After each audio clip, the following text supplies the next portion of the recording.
Hi friends, welcome back to Vinodhini vlogs. இன்றைக்கி வந்து அத்விக்குட்டிக்கு என்ன லஞ்சுன்னு பார்த்தீங்கன்னா பச்சைப்பயிர் போட்டு பச்சைப்பயிர் கடைஞ்சிருக்கேன். அதுலேயே அத்விக்குட்டிக்கு பச்சைப்பயிர் சாப்பாடு பண்ணிட்டேன். ஸ்நாக்ஸுக்கு வந்து பார்த்திங்கன்னா முறுக்கே அதிகமாக போட்டுட்டேன். வடகை வந்து பொரிச்சு கொடுத்துருக்கேன். மதியானம் லஞ்சுக்குள்ளே வச்சு சாப்பிட்டுக்கோ, பச்சைப்பயிருக்கு வடகை வச்சு சாப்பிட்டா நல்லாயிருக்கும்னு போட்டு வச்சுருக்கிறேன். அதுக்கப்புறம் மத்தியானம் எங்களுக்கு வந்து பார்த்திங்கன்னா ஒயிட் ரைஸு, ரசம் வச்சுருக்கிறேன். பருப்பு ரசம் வச்சுட்டேன். பூண்டெல்லாம் நிறையா போட்டு பருப்பு ரசம் வச்சுருக்கேன். அதுக்கப்புறம் பார்த்திங்கன்னா பச்சைப்பயிர் வந்து கடைஞ்சிருக்கிறேன். அவரைக்காய் வந்து பொரியல் பண்ணியிருக்கிறேன். காலையில் சாப்பிட்றதுக்கு என்னென்னு பார்த்திங்கன்னா தோசையும் தக்காளி சட்னியும் தான். தக்காளி சட்னிக்கு வந்து எல்லாம் வணக்கி போட்டு வச்சுருக்கேன். அரைக்கணும், தக்காளி சட்னி வந்து அரைக்கணும்.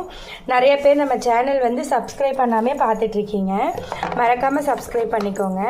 இந்த வீடியோ பிடிச்சிருந்தால் லைக் பண்ணுங்கள், ஷேர் பண்ணுங்கள், கமெண்ட் பண்ணுங்கள். பாய், நெக்ஸ்ட் வீடியோவில் பார்க்கலாம்.